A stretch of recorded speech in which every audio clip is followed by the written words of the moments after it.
I-24 News Morning Edition on December 14th, 2015.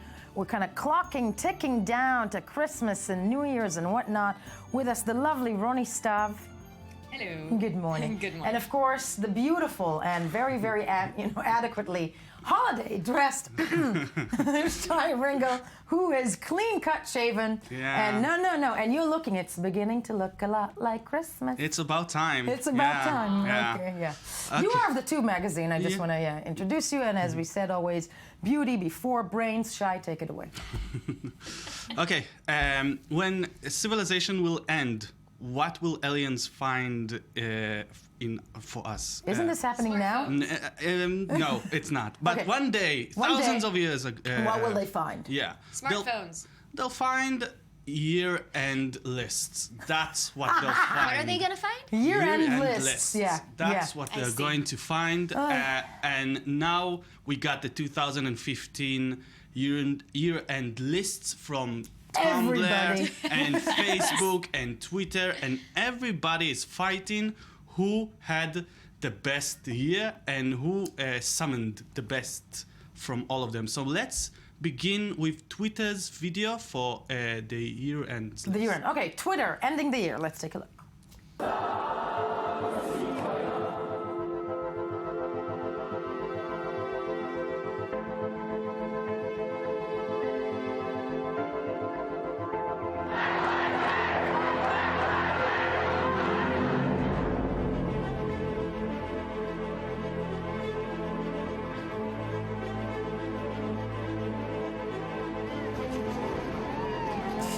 Welcome. Wow. Yeah, no, I mean, you just said goosebumps, but I'm thinking it was the year of terror. It started with terror, it's ending, and it ended with terror, sadly. Yeah, but this is the way Twitter wants to conclude the year. And they want to conclude... they're concluding it with news items. Exactly. They're concluding not just news items, they are concluding it as Twitter is a political range where things actually happens, like Black Lives Matter. Twitter. And from the terror attacks in Paris, they took the hashtag Je suis Charlie, showing it's a hashtag, showing it's okay. And Twitter has a big advantage when they're talking about the political aspect and just being not just a news, not just the way to get news, but the place to make news. And I think it's going to be really interesting in 2016 to see, correct me if I'm wrong, because it's going to be the year, I feel, where social networks are battling to become the new so-called news providers between Facebook and Twitter in many ways. But we'll see in a minute Facebook's video, but let's talk a little bit about Twitter because it's a very interesting video. It's not just as they're trying to present as if they are just for news. They are trying to present as if they are the place to debate, the place to make news. Political candidates begin their running for the White House at Twitter and not on Facebook. The place to create phenomena. Exactly. Or the place for new journalism in many ways. Yes, and they have the hashtag, which is a big thing for them. Right. We'll see in a minute that Facebook kind of... And but speaking of Facebook, let's take a look at what they're doing, correct? Yeah. Okay, let's take a look at Facebook.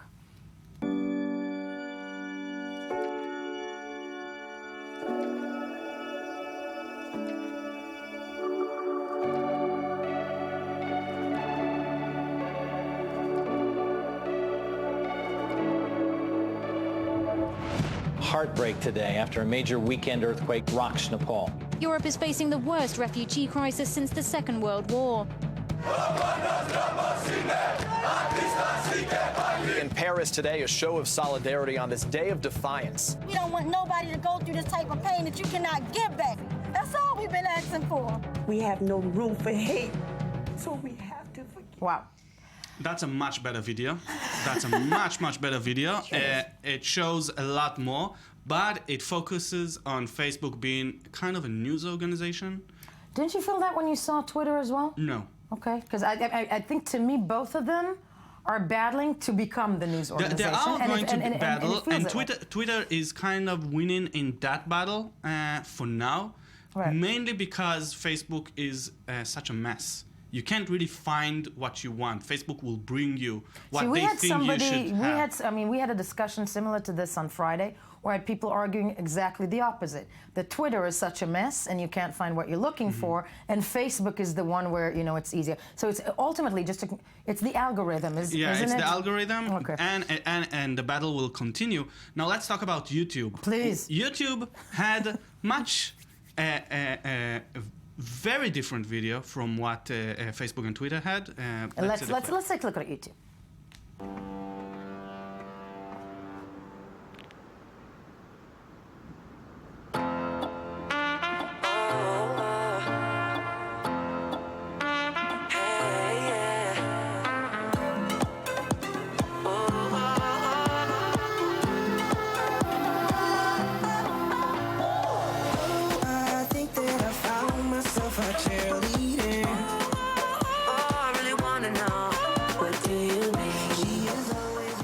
Now ask me, who are these people?